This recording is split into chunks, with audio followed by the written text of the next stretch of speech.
Hey, Sam, you come up with that intro line? You didn't tell me that was today.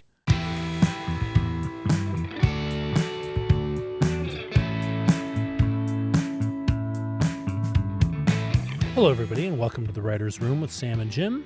This is the show where we bring aspiring writers into our writer's room to help them work on and develop their story. We're going to do that with Zach today in just a bit, but first, Sam wants to go off about something. Sam, what you got? All right, Jim, this is what I want to go off on today. I always talk about things I'm excited about, and I want to talk about, usually with television. This is something that drives me nuts with television. What is it, Sam? It's when a TV show, I feel like a TV show is telling me how to feel, and I feel manipulated. Music? Well, here's the thing. No question, music can affect everybody, and me in particular, a lot. I know, obviously the score is essential, and we have manipulated people with the score plenty of times. But it's less than that. I'm talking about when characters at the writing part of it, less the producing, more the writing, where at the end, the characters are basically talking like they're in therapy to each other. Mm-hmm. So they're just laying everything out, and it just feels like old-fashioned television, where this is what we learned, and this is what I struggled with, and this is what happened. And I'm like, man, it takes me right out of it because I don't feel like it's not real. We're touchy-feely guys, and we talk about shit. We don't talk like that. We certainly don't talk about that every episode at the end of the episode, where we have our little sort of emotional wrap-up. And it feels bare bones. It feels like somebody ran out of an idea or ran up to, or somebody had a note that I need to understand better what they were going through. And I'm like, man, if you don't understand what they were going through and you're in minute 45 of the show, then you need to look back at minute one, you know? And I feel like, I've seen it on a bunch of shows. And why do they do that? Where do you think that comes from? My gut is that it's a note. It's a sense of, or it feels like you had to demonstrate that somehow the story has gotten somewhere. Yeah. Look, it has changed me. Yes. I now feel like this, and I used to feel like that. And I feel like we're going back in time to television, to a different time of television, except sometimes when I look at older television, I'm watching older episodes. My daughter now is watching West Wing, for example, which is only going back, to the aughts, or 99 or something like that. But when we watch that, there's a lot that's dated. There's plenty that's dated, but it's usually the clothes and some of the style stuff and the way they express themselves and some of the misogyny. But but it's not. But I don't think to myself, oh, I'm being handled here. Yeah. I don't feel like at the end I'm being like, oh, look here, I've now taken everything that we've gone through and I've now presented into a little. Take this home with you so you can think about this, Sam. But I get that in television sometimes, and it's such a fast turnoff for me. And I wonder how people who weren't raised with that television, what they look at that, how they look at that. Well, we may find out in about 20 years when people get a chance to watch more TV that's not made that way. All right. So that's my thing this week. Okay, let's get into this week's show. Hey, Zach. This is Sam. This is Jim. Hey, this is Zach. Thanks for coming today. We really appreciate it. Yeah, thanks for having me. We're going to make a mess of your story in a minute. But first, before we do that, we want to hear about your story. And we know that you hooked up with JR on Reddit. We know you're in Atlanta. Why do you want... Now, you know that writing for television is long odds. You live in Atlanta. It's far away. It's going to require some struggle and strife and paying dues and all that kind of stuff. So what the fuck, Zach? Honestly, that's the same question my parents asked me. So, I've got a good answer ready to go. All right. Well, no, it was, I went to undergrad for business, which is a normal thing to do that, you should get a degree that will get you a job. But I realized I hated it. So I was like, all right, let's do something different. So, I graduated and I moved to Nashville. To become a songwriter, which is an equally, very stable line of work. Another high odds career. Exactly.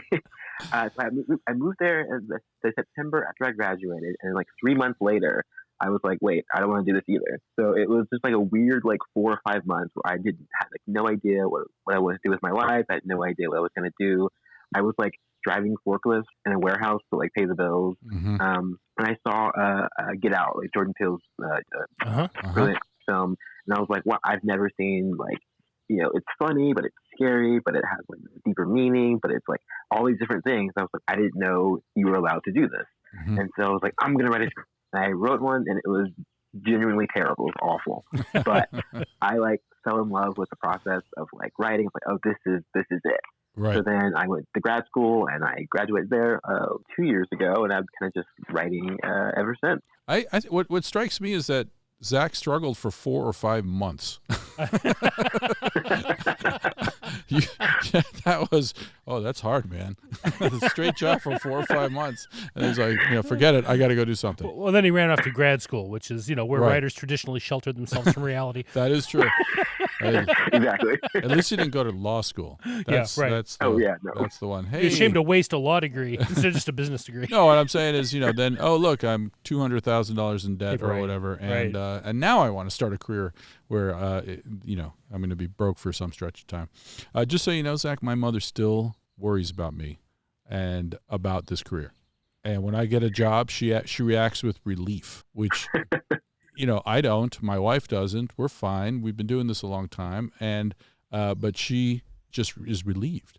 And I'm like, what? What do I have to do? You got to get that steady job with a regular paycheck. I know. You gotta get benefits. You gotta get a. So that may never That's end, right. is what I'm saying. I'm just saying that it's just your mom. My mom, they're just, they worry about us. I should have been a dentist. Yeah. All right, so You would probably have made more money in the long run. but you're in Atlanta. So what's your plan? Well, I was so after I graduated in spring of 19, I was gonna kind of like get some money together and go ahead and move out to LA. But then in March of 2020, there's this thing, it's like a pandemic. I don't know if you guys have heard about COVID-19. It was pretty wild. So that kind of really put a damper. I only watch Fox News, and so I don't. Apparently, it's not a thing. Yeah, it's fake news apparently. Yeah. It's a hoax. But so that kind of really put a damper on things. I'm kind of trying to figure out, things are hopefully looking better. Fingers crossed, knock on wood.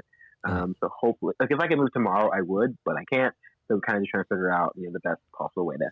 All right, so you're talking about the route and the route in. And so, you come out here and then, and it's a good idea to make money, bank it, because when, if you're lucky enough to get the lower level job, the writer's PA job, which is one way in, or the show or an assistant in some way. JR, can you live on that salary? You can, but you got to have a lot of roommates. or a very nice cardboard box. Yeah. Or you do what Jim and I did, is you're married and then you just sponge off your wife for as long as it takes. I will tell my girlfriend and let her know this is the plan. Right. And I hope she's a dentist. Somebody needs to be a dentist. So you need at least one dentist in the family. So, and you just got a manager, is that right? Yeah. Like last year, around like late July, early August. Yeah. All right. Well, that's a big step up. Like having someone actually helping you get in the doors out here makes a huge difference. Well, even more than that, they can read your script, and that's a person who theoretically has some experience and can help you. Because we still use our agents too. We have a notes call with our agents about a new script that we wrote tomorrow. We're having a notes call with them. So it's always good. The reps, what we value in our reps is a lot of different things, but one of them is they have notes. Now, the thing you should know, and we know about our reps, is they have a perspective on the script. And at some point we stop listening to their notes because we know they're pushing us in a direction of, in their case, it's probably more, I don't say conventional, but they really want to hit certain notes in every script. And that's something that they're right to, but sometimes it's a little too regular for us. It's hard because you do want to hit those notes, right? They're looking for the tool that will, a universal key to unlock a lot of different jobs using that one script, which makes sense for them, but there's times when that just, it conflicts with the actual artistic vision, like what the story wants to be as opposed to what they want it to be. Right. And that's tricky. So, in other words, we're saying, so glad you have someone to bounce things off of. Don't believe everything they say. Yeah. Good luck. Got it. So let's talk about your project. So what is tell us about your story. What's your pilot about? And is it a pilot? Is it a pilot we're talking Yes, it's an hour-long pilot. Yeah. Okay, drama? Great. Yes. So I guess like the log line, I guess, is like it's a private detective who has his life kind of like turned upside down with his wife, who has been missing for 2 years, suddenly like reappeared. But then their happiness to kind of like back in their normal groove. That's kind of short-lived when sort of like ghosts from the past resurface. And that's like the log line they make you write in film school. So like Right. It sounds like a Harlan Coben novel. Yeah. It does, actually. I think there is one that way, is there? There's variations on that theme, the missing wife. Wasn't there a missing kid once? A show or something where a kid disappeared for a while and he came back and he was slightly wrong? Or was that a movie? I think recently. Yeah. Yeah, I feel like that was a pilot or show on NBC or something. It sounds really familiar. None of that matters, by the way. And I think people twist themselves into knots because they're like, this is like that. I've heard this before. Yeah. And I can tell you right now, there's nothing that hasn't been, there are things, but most of everything is like something else before. And in fact, we get into trouble, like on the pilot we're writing now, we got into the trouble because we have this concept that is kind of out there and it's the number one stumbling block. And one of our agents cannot wrap his head around it because he's not a sci-fi geek and we are. And we're like, no, it's this thing. And he's always trying to figure out the rules. And we're like, we'll let you know the rules, but you're not going to know all the rules in the pilot. When we created Haven, you kind of knew the rules in the pilot. It's just, okay, there's people with powers. Because there's like 2 rules. Yeah, there was 2 rules. Basic. And also, it had been well established. We weren't reinventing the wheel. Well, we were reinventing the wheel into another wheel. Right. Putting new rims on the wheel. Yeah, we put new rims on the wheel, maybe some studs on the road. That was about it. And but other people had done it before, maybe better, maybe worse, but they'd done it. So there was a common language. So that's not a bad thing. And if anybody tells you that's a bad thing, I disagree with them strongly. Okay, good to know. Yeah. Right. You need to, whatever your execution winds up being, it needs to be distinct in your voice and all that kind of stuff. But it should be anyway, right? It's you writing it instead of whoever else has done it before. So right. And the character is going to be the key. It's always the key, but that'll make it completely different no matter what you do. So who's our main guy or it sounds like a man and his wife. So what are the 2 main characters? Tell me about what do they want? What's their deal? The PI, the main guy, Dean, he's kind of like update on like the classic like private eye sitting in his room drinking whiskey, being like, there's a dame over there, needs my help. Kind of like an update on that kind of guy. Mm-hmm. As a pilot, he's sort of gotten to the point where he has sort of just realized that like his wife's not coming back, like whatever happened to her, wherever she went, she's at, she's alive, like she's not coming back. So he's just at that point where he can really sort of start to move on and live his life and become, kind of just move on from that point. And so he thinks she abandoned him. Exactly. He doesn't know because when she left, like he's obviously an investigator. He investigated, but there's like no trace. It's like she disappeared off the face of the earth completely. Right. So she didn't leave. She vanished. Yes. All right. So this raises a lot of questions, and they're all good questions. And I don't mean for any of them to be logic questions. They're questions that Jim. The minute I pitch this to Jim, he's going to have these questions. I know it for sure. And the thing is. I'm not pushing back on you. I'm saying, all right, let's try to answer these questions, or maybe you have answers for these questions, but these will be lights into his character. Number 1, he's a private detective and he gave up looking for his wife for 2 years. That's question number 1. What kind of dude gives up on looking for his wife who vanished after 2 years or before 2 years? 2, why is he a private detective? Did he become a private detective because she left? Which is interesting, or has he always wanted to be a private detective? And if so, why? Why did that? What drove him to do that? Because that's an interesting career. Do you have thoughts on either one of those? Yeah, no, I do. I think I really like the idea of him becoming a private detective because his wife is. That's a really interesting, that's a really fun character beat there. So that's a good point that he did kind of give up a little bit quick. Yeah. Or did he? How I sort of have is that he has been like his whole life, like nothing else in his life he's been doing but looking for her for like year and change, and he's been kind of just driving himself down, and it was just like very very bad headspace for himself. Mm-hmm. And at that point, he was just like, okay, like, I did all I can do. This is just one of those mysteries that's never going to be solved. It's terrible. It's awful, but I have to sort of like pull myself back together. Okay, so the hunt for her was so painful and so debilitating, and he put everything into it, and he destroyed his life. And then at some point, he closed the door, literally or figuratively, on that room where all the stuff is. And he's trying slowly to rebuild his life. He's still scarred. He's still messed up. And then she walks in and peels that scar right off. Exactly. Is that what you're... Okay. So in your telling of the story, are you coming in... Do we see the disappearance, or do we come when she's already back, and then you find out this backstory as you go along? So we come in, he's kind of like starting to get better. He's like still doing his private eye stuff, and he's kind of doing all these different things. He's kind of like living a normal life, and it seems to be going pretty well. He has his, his assistants, happy, all that kind of stuff. And then boom, she's back, and it's just like, okay, where does he go from here? If that makes sense. Well, what's his emotional reaction though? How is he? Is he betrayed? I mean, how is she, by the way? Is she fine or is she messed up? Yeah, so she's fine because of why she left. Well, okay. Without giving it away, if you're trying not to give it away in the pilot, if she shows up and she's fine, that dude's going to be pissed and hurt and all that other good stuff. So what's his central problem? What's going on with him?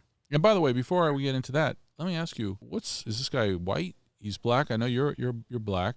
Is he white or black? Is she white or black? Or is she Mexican? Is she Jewish? What's the flavor here?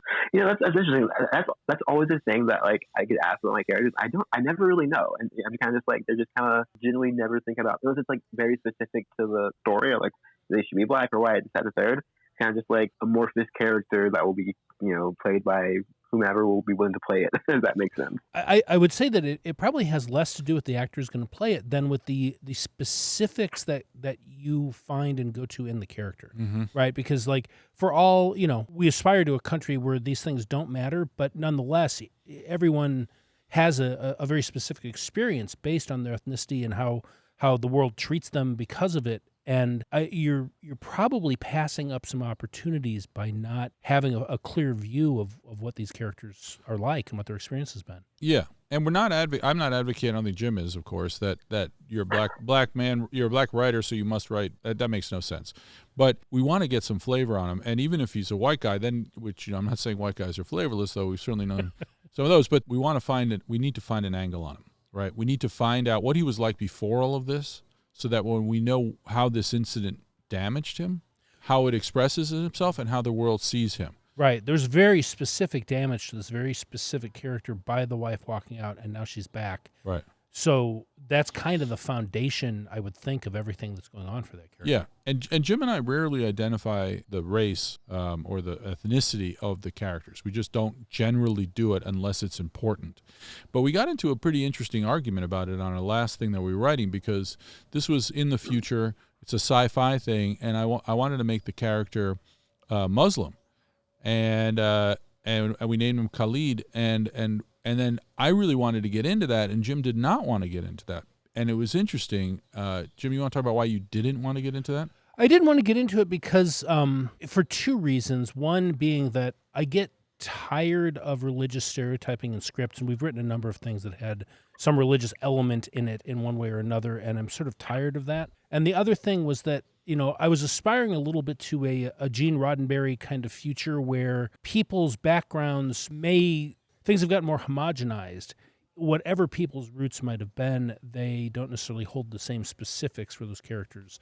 Right. It's sort of this post-racial world is what you were talking about. And I hated that. I was against that because I find that very idea to be kind of racist in a weird way, because that argument's been made. Right. For sure. And so we went round and round and round, and ended up in some sort of middle nothing ground that eventually, if we ever made this, we'd probably have to choose something. So it's a tricky issue, and I don't. There are aesthetic choices, political choices. There's a lot going on there, so we don't have to dwell on it. Zach, I just wanted to talk about, I'm basically using this story to process some of the struggles we've had in dealing with this question of ethnicity and race in our characters. And just to be clear, when we've been on shows, we've written everything, and we like writing women a lot. The lead of the show we created was a woman, and we've done that. We've done a lot of different things. But it's still a discussion. It's still something that we are constantly talking about whenever we're writing. So let's get to so what's Zach's major problem as a person? What does he want more than anything else? Right. So that's really sort of what my biggest hurdle is, because he's kind of if this were a comedy, he'd be the straight man and she'd be the funny person. If this was good, to use that kind of metaphor, he's kind of just a guy doing stuff. I'm really trying to figure out what his deal is on an emotional level. I think there's a level of, does he want to dig into why she was gone for so long? Does he kind of just not want to do that and just be happy that she's back?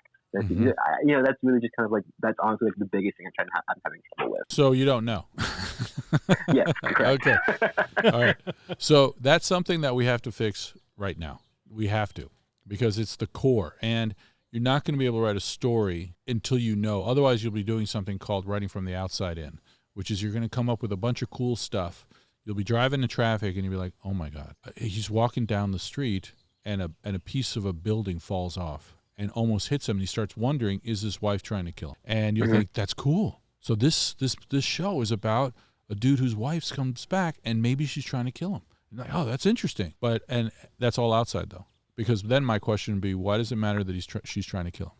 And why would she be trying to kill him? Yeah, emotionally, why would she? Not she wants the insurance policy. If that's the truth, then why does she want the insurance policy? Is my question, because that goes to her character. Right. Why would she rather have the insurance policy than him? Yeah. If they were married. Right. And then you could say, well, she's selfish, or she's actually a narcissist. It's all about her. And I'm like, okay, we're getting somewhere. Right. But then he was so blind that he married this woman who was going to someday want to kill him, and he didn't notice that she was a narcissist who was greedy and selfish? Yeah. Why did he marry her? Well, what did she do for him? What is she helping him emotional that he wanted to marry a narcissist? Does he have really low self-esteem? Is that why? Is he basically what every one of Trump's wives must be? Right? I mean, if not low esteem, then just someone who wants money. They must be money driven, because there's no way that they could marry him for love. Now, that I obviously have a bit of an opinion on that. But marrying somebody for money is not interesting enough for television, because we need something, because we got to be interested in her for a long time. So what's going on? Well, and if she needed the money because of what happened to her while she was abducted, right? Or while she was missing, right? That gets more there's interesting. There's a layer, right? Still external, but that's relevant to the story. Well, then it gives her conflict if she really loves him, but now she has to kill him to get the money for the what? Right. What do you think, Zach? Are we just rambling? Are you like, oh my God, why did I call these people? What? No. I think I totally agree with what you guys are saying. I think figuring out like what his deal is and how he's gonna like emotionally progress through the series, the key. Because like you said, if it's just like a guy doing stuff, it's like who cares? Like, why do we care? But if it's like as cool as whatever ideas I have are, there's no emotional hook, and it's potato chips. It's not like a fulfilling meal. If that makes sense.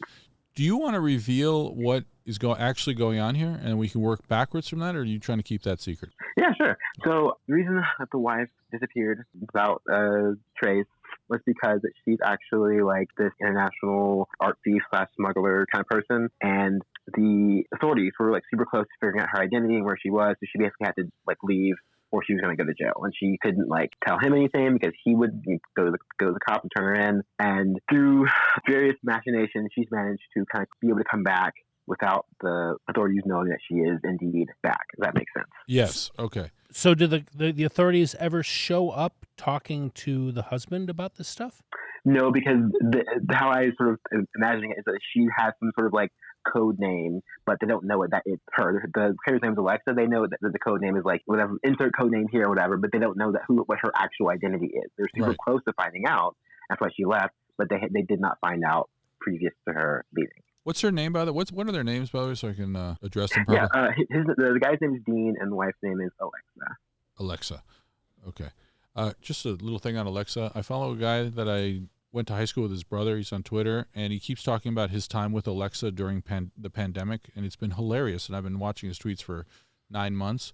And, Alexa and I did this, and Alexa, and I'm like, this is like a funny little sad run of a guy who's alone in an apartment with Alexa. It's kind of like that movie, Her. Right. It's really, but except this is real, and he's talking about it.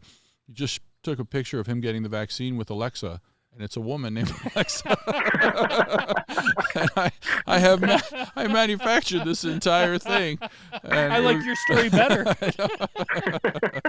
But it's been going on for months. That's hilarious. All right. That wouldn't happen in your case. Although I think there's some, if I was writing a college paper on the fact that this woman who, has been lying about who she is the whole time and her name's Alexa, there's some interesting stuff. Well, and so, all right. So this brings back interesting questions in the vein of what we were talking about before. So this is a guy who has the instincts or the drive within him to become a private detective who has married a woman who is an international art thief, and yet he is not aware of that. You would think... He's a terrible detective, clearly. Right. Or he's not gotten there yet. What's... so that feels like that has to be part of your story engine, right? Yeah, I think he's this very like low level, like not like he's not in the super high level like finding out these really important things. It's just like, this kid broke my window. Like, gives you $100 to figure out who did it. It's like very like street level, very kind of not actual level at all. Yeah, he's probably taking pictures of people cheating on their spouses and all that kind of stuff. So I can buy that he wouldn't know that she's an international art thief. But I would think there would have to be an element in the story of this guy who's a detective feeling or running across things that don't add up for him. Mm-hmm. And if he spent a year and a half or whatever, some amount of time intensively looking for her, you would figure he'd have ransacked everything about her that he knew and all that stuff. He must have some questions in his head, right? Well, my response to that is yes, possibly, only if it gets us story and it gives us some light to his character. Otherwise, I don't care, because either one is good. Right. For example, I'll go to two wells for this. One is True Lies, where Arnold Schwarzenegger is a comedy, a comedic action thing, right? Absolutely, where he was a spy, and he was not more than a spy. He was a real shoot 'em up tough guy. But at home, he's like, his wife Jamie Lee Curtis thinks that I can't remember what his job is, but he's some boring an accountant. He's something. The most boring guy in the history of the world, and then she finds out how exciting he is, which is initially bad, becomes good. They start having sex again. It's fantastic. So the last thing is, I think she becomes a spy too with him. Right. But in the other one is Long Kiss Goodnight. Have you seen these movies, by the way? I've not seen Long Kiss Goodnight. I've not seen that one, no. Oh, that's Gina Davis, kind of the same deal, but she is a woman whose memory's been wiped because she by the government. She's a suburban housewife, except she's not. And she doesn't know she's not either. Right.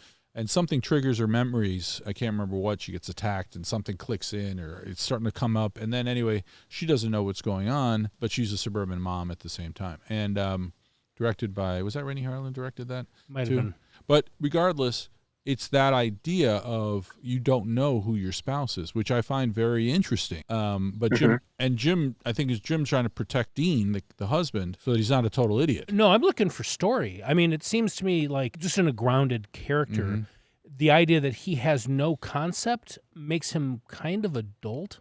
Right. I mean, even if she's really good, if he logic Nazi. No, I'm trying to make his character believable and sympathetic, right? Like, because I'm going to feel like he's a well, he can certainly have things that are not adding up, but he doesn't know what they are. Right. That's what I'm saying. He just has to. He has to have a pile of breadcrumbs sitting in front of him after a year and a half of looking at his life. Right. Yeah. Exactly. Yeah. But that really doesn't get into his characters. Anything ringing to you here, Zach? Anything interesting?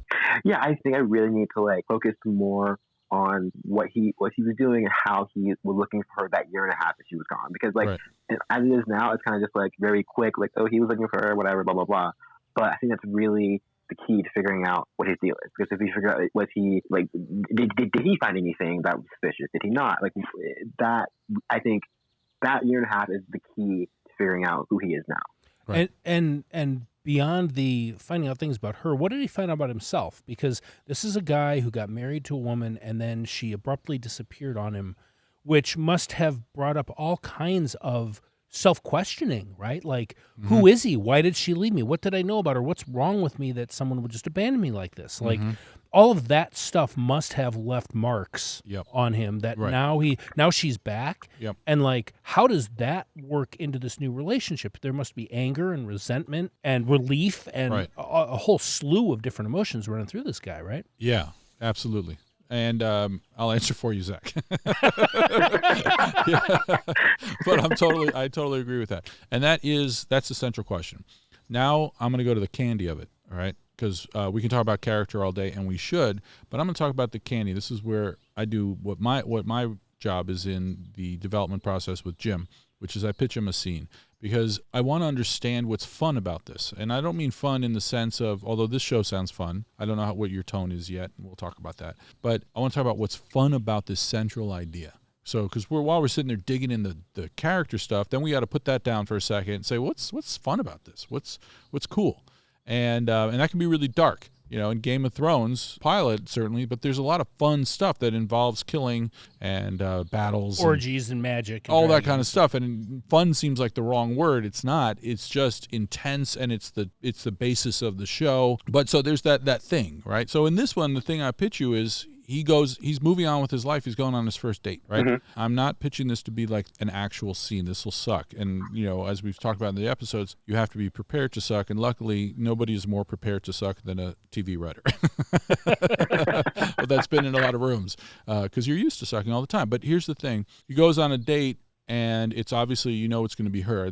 We know it's going to be her, but the audience won't. And he thinks he's going out with some very normal person, but she wants to meet at some interesting place. And before he gets there, there's lobster waiting and champagne, and there's all this kind of stuff.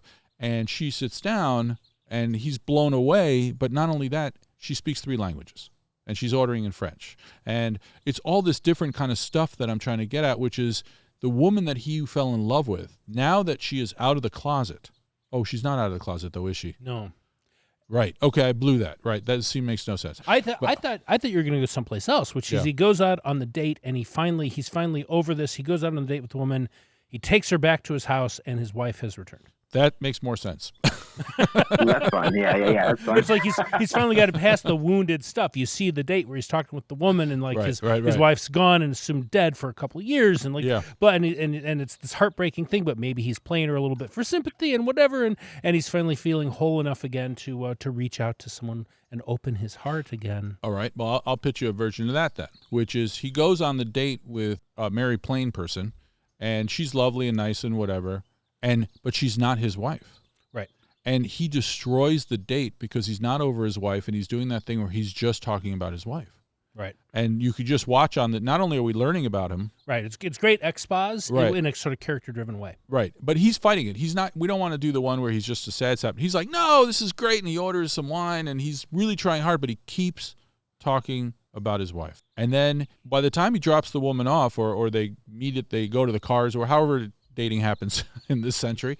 But however that happens, right, she wants nothing to do with him because, he's a mess, all right? And then he goes home, and then, like Jim said, there's his wife. Right. Or we see the room. We don't have to do it in the first scene. It could be that could be the act 1 blow. Because the whole show is about the return of his wife and what that means. And generally, if we're thinking about this in 5 acts, Act 1 would be establishing his life without her. Because that tells us all kinds of things and sets up the foundations of the show. Right. And and then she shows up at the end of Act 1.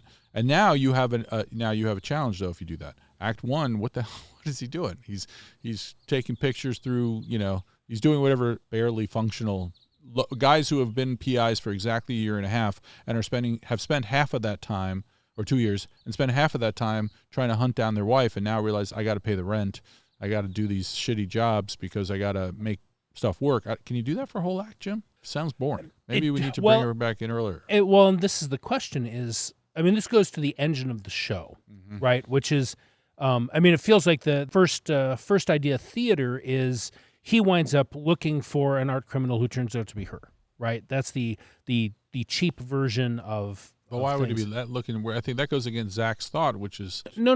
Just hold on. Yeah, just hold on. I'm saying, but that's the bad idea. Is you want to set him up an idea where he's a private detective. He's begun taking jobs, and that has put him into a world where whatever case he's working on that is his good case that's going to actually help him, that's paying the rent, that whatever it is, which would be part of what Act 1 is about, turns out to involve her. And maybe that's why she's actually back, not for love for him, but because she needs something. She needs something from him she's become aware that he's on this case, or however that works out, and you're into some complicated, espionage-ish conspiracy situation. Multiple agendas. So let me pitch back to you. Zach, do you want to get in here, or can Jim and I riff for just a second more? No, this is great. Like I love this. All right, so let me propose this to you. Let's keep Act 1 being the twist of the big turn. She shows up. Sure. But because Act 1 needs to be interesting of its own, and we can't just have sad sack guy go to the barbecue and sit in the corner nursing his Miller Lite and all that, that kind of thing. Clearly, you've never watched BBC America.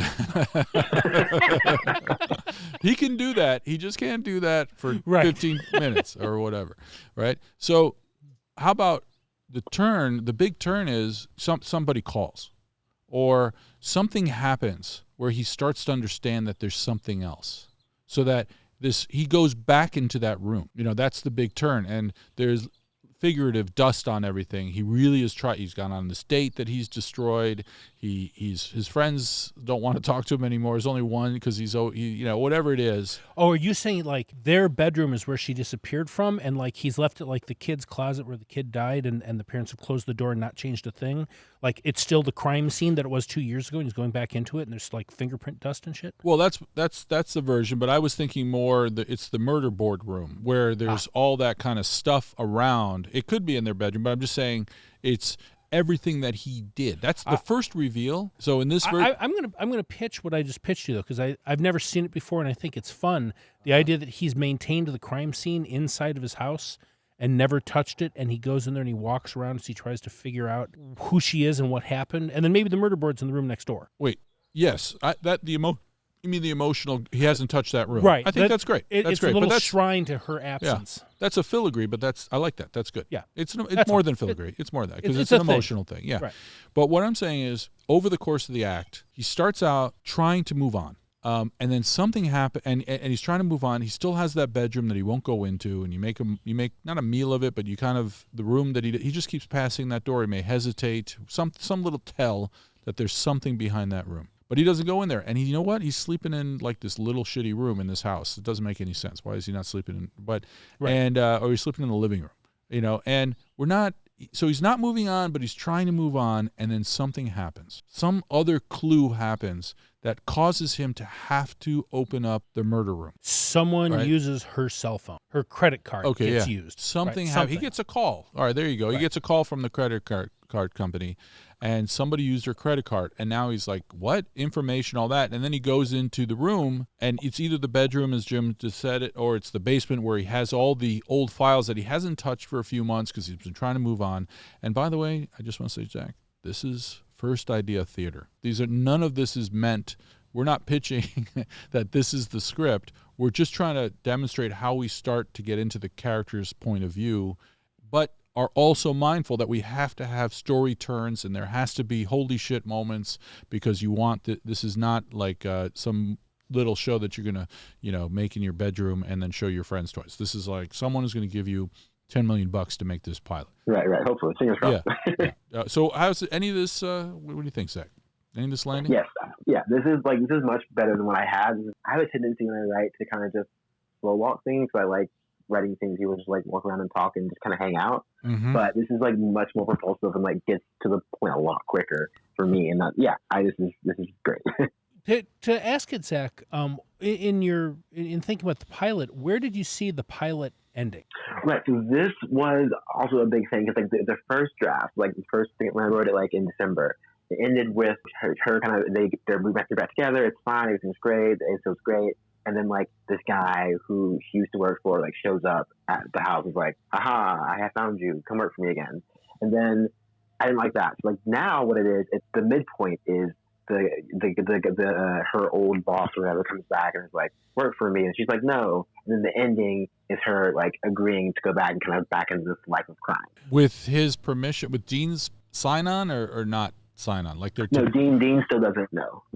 See, the Dean not knowing thing is a different show, and maybe we're taking you down a path, but the wrong path. Because no, I mean that could be okay. I mean the question is, it could be fine because if he's continuing like now that she's back, say he's overjoyed that she's back, but nonetheless he has this pile of breadcrumbs. He has the suspicions that have been festering inside him for a year and a half, but he doesn't want to destroy the fact that she's back, and so he's happy about that. But meanwhile, she goes off here at the end of the episode and is rehooking into her old life. But at home, he's at his murder board putting new pieces of the puzzle together because he's talked to her and learned a couple things about where she's been. You know what I mean? Like it turns into him investigating her long term to figure out what's really going on because she's not telling him. I get that she's not telling him the truth. I just don't know how long that sustains. Because I agree, and I don't know where that goes. Once he figures it out, what happens then is the question. Because are these two in love with each other, Zach? Yes. Yeah. So then I think Dean is more in love with Alexa than she is with him, but they do love each other. Because if it's a love story, if one aspect of it is a love story, and I generally think that everything is a love story. If you approach it that way, then you really get that emotion. because love stories are low-hanging fruit, and they make us care and all that good stuff that people want. Then her lying to him just because I'd have to know why. Like it would be is she lying to him to protect him? Obviously, right? And then what do they like together? And then what does he think he's doing that is positive for her? Is he? And what story does she tell that he can live with? Like, it is fun. Like, that's the one sustaining thing would be if they are deeply in love with each other, right? And then it comes down to the question is what's the tone? Because if the tone is comedic, and then you have not a comedy, by the way, I just mean a dramedy, but there's that element to it where he goes to help her, and now they're kind of working together. And in the intervening year and a half or two, he's become a mediocre PI, and so he can do a couple things, but he's also really weak at it. Meanwhile, she is really good at it, and it's part of a whole world. But they're in there together, and they want to be together because it's a love story. Do you know what I'm saying? Gotcha. Yeah. No, that makes sense. I do like the idea of them working together. That was something that I hadn't thought about in sort of the beginning. I was thinking of that being a little bit more down the road once he figures out that my wife is a thief, and he has to make a decision of, do I call the cops or do I go in with her? Down the road when? I was thinking, depending how fast I wanted to do it, him finding out and having made that decision feels like a real fun season 1 finale. But I don't know. Okay, so let's get into that for a second. I did cut you off, so I want to get back to the other thing. But I just want to say there is no end of the season. There is no episode 2. There's only your pilot. So take everything that's cool, put it in your pilot, and then you have to decide, do I have too much, obviously, and then you can dial it back. But the number one thing is save nothing. Save nothing. If there's no tomorrow. Save nothing. You can always come up with more story. No problem at all. Especially, by the way, if you get there, you're gonna have other people helping and be like, well, what if this happened? What if this happened? Or if his struggle is trying to be as good as his wife, and he loves her, but he feels inadequate because, oh my God, she's incredible. Then that's a journey. Right, that's a journey. That's a journey, Right. And then we can find out. We'll create stories that make him terrible at things. We'll find stories where he's amazing at something and she appreciates it. Maybe she loses faith. We could come up with stories. There's a True Lies model where the end of the pilot is he does tumble to her new world. He winds up following her to her meeting with this person who's bringing her in, and overhears it and realizes that she's part of this larger international espionage ring. And so then the question is, now that he knows what she's really up to, but she really loves him and he really loves her, what's next? And you could end on that question. Right. You don't have to know. Got it. Okay. Yeah. All right. So don't solve the series problems. Solve the pilot problem, which, by the way, is really nailing down what's the essential problem that you're going to mine for the series. Right, and that's it. You do have to have some sense of, but what is episode 2? What does a season look like? What happens in any given episode? Are they globe-trotting together, stealing art?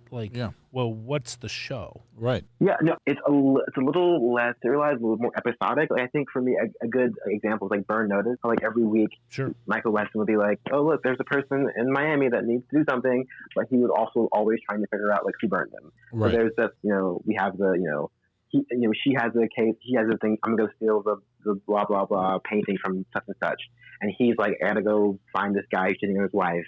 And then there's the fun of them sort of having their marital, strife and things like that. And then they obviously and he helps her because he remembers the security guard at the thing is this. And she helps him because she knows how to be an actual good thief. And they're sort of, both they're kind of separate stories kind of intermingle, if that makes sense. So it's a chocolate and peanut butter. Together they make Reese's Pieces, Reese's Peanut Butter Cups on both sides of the equation. Yeah, exactly. Well, I'm not sure what he's bringing to the table here yet. And I don't know that he needs to bring much because the point is he can't be good at this. He can be good at aspects of it, and him learning the craft and all of that is great. And that's a great thing for him to do. I think the reason they're just good together. They love each other. To get to the big question I have, right, is this, are we doing case of the week, or is it? It sounds like in an episodic version, it would be kind of a case of the week. Is that what you're thinking, or are you doing a case of the season, or what do you think?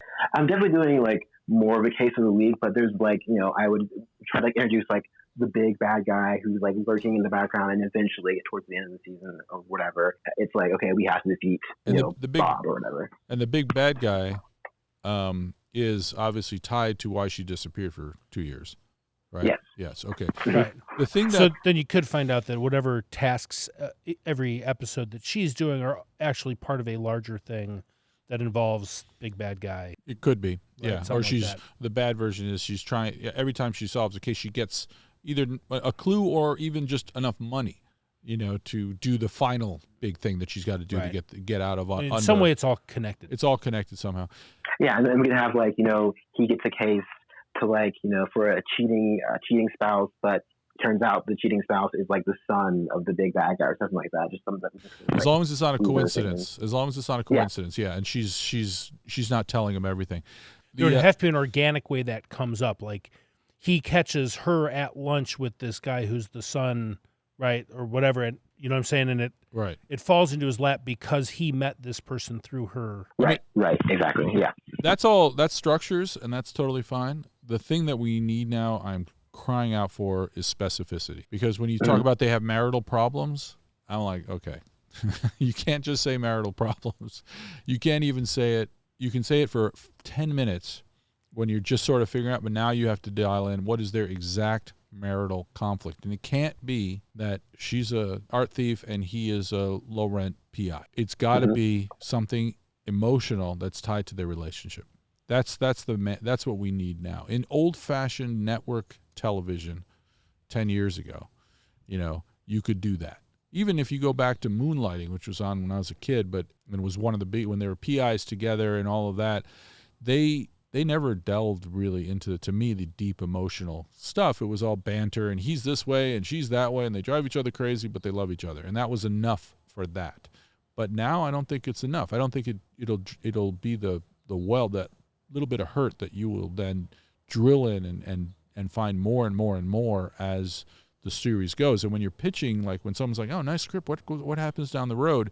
If you say, well, they continue to have marital problems and eventually, and they solve cases, they solve crime together, and then they get to the big bad at the end, that's not going to be as interesting as if you said, well, what they're working on is they fundamentally have this problem in their marriage, and it's going to cause a lot of hurt and a lot of problems for them over the course of the season in this way. And I'm suddenly way more interesting as a writer or as a producer or I'm sure a network executive, because the larger structures of, oh, he's a PI and she's an amazing art thing, we know how that's going to generate story. We know that. We're going to have a CIA guy who got burned and he's going to solve crime every week. I get that. I know how that's going to work. So you've got that. Now we need the heart. Now we need the deep stuff. For the sell too, not just the writing of it. Yeah, I think their deepest, most fundamental issue is that neither of them trust each other, because she doesn't trust him enough to tell him before, hey, I'm an art thief person, and he doesn't trust her because she disappeared for 2 years. Mm-hmm. And so it's this sort of game of them both tiptoeing around each other, trying to find out, what does she really mean? What does he really mean? I think they do love each other, but it's not really fully realized because there's not that trust there. Right. And so that's their original sin. I think we still need to figure out what makes that specific to them, and I'm sorry to be annoying about it, but I'm not saying it as a logic problem. I'm saying this is that thing. These are those questions where we're going to find the character and we're going to make them specific. Gotcha. Yeah, for sure. Like when you're struggling with it, you just have to say, no, it's this thing. And what is the answer to that? And you just keep digging and digging until you find it. And then you'll find all the specificity, and then you're like, oh, this guy is he doesn't know how to talk to people. That's why. She knows. And why doesn't he know how to talk to people? Oh, because of this. And now you're starting to oh, I know how to write that guy now. Yeah, and for me, I'm sort of working backwards from the idea of, okay, so she was gone for 1.5 years. She came back. I don't know what story she's told him. I don't know why he believes what she's told him. I don't know what that repair between them actually is, that apparently there's still secrets, right? Mm-hmm. So what drives the two of them? What makes them two chemicals that stick together despite, I think most people in that circumstance would break apart. Right, right. But something's keeping them together, and I don't know what that is yet. Mm-hmm. All right. So we have to wrap up now, but Zach, any last how bad did we mess it up? No, this is great. This is I think I was stuck, and I was I think this works, but it doesn't really work. I think this is gonna I'm already thinking of different ways to rearrange stuff, and so yeah, this has been fantastic. Thanks, guys. Oh no, I'm glad, and it's part of that stuff of just getting a lot of stuff on the table, and then choosing what appeals to you. It's not all these things. It's some portion of these things, and that's the hard part. And, just so you know, Jim still struggles with this. All the time. All the time. So because Sam hands me stuff, and I'm like, what am I supposed to do with this? Right. And I'm like, you're just supposed to put your name on it and take half the money. That's what you do. But anyway, Zach, thank you for letting us get into this. Is cool. And it's really fun to work on your idea. Yeah. And especially because it's not our idea. I really appreciate it. This has been so great. All right. Good luck, man. Thanks, Zach. And that's all we've got for you this week. Our producer, J.R. Zamora-Thal, is working the mixing board. Our logo was designed by Julien Debar-Monclair, and our music was provided by Buddha-Rays out of Austin, Texas. If you want to get in touch, we are at The Sam and Jim on Instagram and Twitter. And you can find us on Facebook and YouTube as The Writers' Room with Sam and Jim. And if you like hanging out in the room with us, give us a follow on Apple Podcasts, Spotify, or wherever you get your podcasts. And tell a friend, would you, so we can get JR paid. Thanks, everyone. See you next week.